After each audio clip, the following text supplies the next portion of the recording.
मग पोट्टी तुम्ही पार्ट 1 तर पाहिलाशी ना, आपण जातो तर मूर्त्या नेल तर हा पार्ट 2 पण पाहूनच जा. बसणार मग आपण सर्व पोरं ट्रॅक्टर मध्ये चाललो बाबा. आता मूर्त्या आपली मूर्ती डिगे नव्हती, आपली मूर्ती होती खाटखेड फाट्यावर. मग आपण चाललो बाबा बायपासनं दिसली आपल्या मूर्ती. मग आपण आलो बाबा खाटखेड फाट्यावर उतरलो बाबा बंद खाली आलो आपण आपल्या मंडळात मूर्ती गिर्दी पाहिजे आलो मग चहा पिले. मालर मग सीधा आपण आरती करायला आरती गिरती केली मग उचलली मग पोऱ्यान मूर्ती गिरती उचलली ठेवणं लावले मग मूर्ती गिरती ठेवले ट्रॅक्टरवर. मग आम्ही निघलो पाशी दडून चालणार मग आता चाललो आम्ही बायपासनं घरी जाता अटकली ना मूर्ती. लेकिन 1 सेकंड आलो रे मग आपण गावात. आपण याच्या पहिले साऊंडची गाडी गेली होती बरोबर. मग साऊंडच्या गाडीचा व्हिडिओ काढला. मग तडून सीधा आलो रे आपण मंदिरापुढे पाहिजे वंदी अंगावर गुलाल फेकला रे मग घालार साऊंड चालू. साऊंडची सिस्टिंग घेतली. मग आपण गणपती बाप्पाची आरती केली आणि मग शिवाजी महाराजची प्रतिमेला हारगे टाकून आरती करून घेतली. झाल्यावर साऊंड चालू. साऊंड एकदम खतरनाक वाजत होता. एकदा तुम्ही ऐकून घ्या.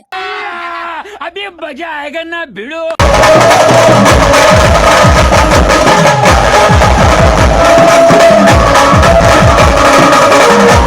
झाले बा पूर्ण नाचेल. लहान मोठे सगळेच पूर्ण नाचवायला तर बा लहान लेकरी नाचवायला. आपण का कमी आहे का? मग आपण नाही नाचून चालू केलं पण आपली सोबत आपली पोरी नाचवायला. चला मग आजच्यासाठी एवढं. भेटू पुढच्या व्हिडिओ मध्ये. तर लोकसाठी काका वाजव आता.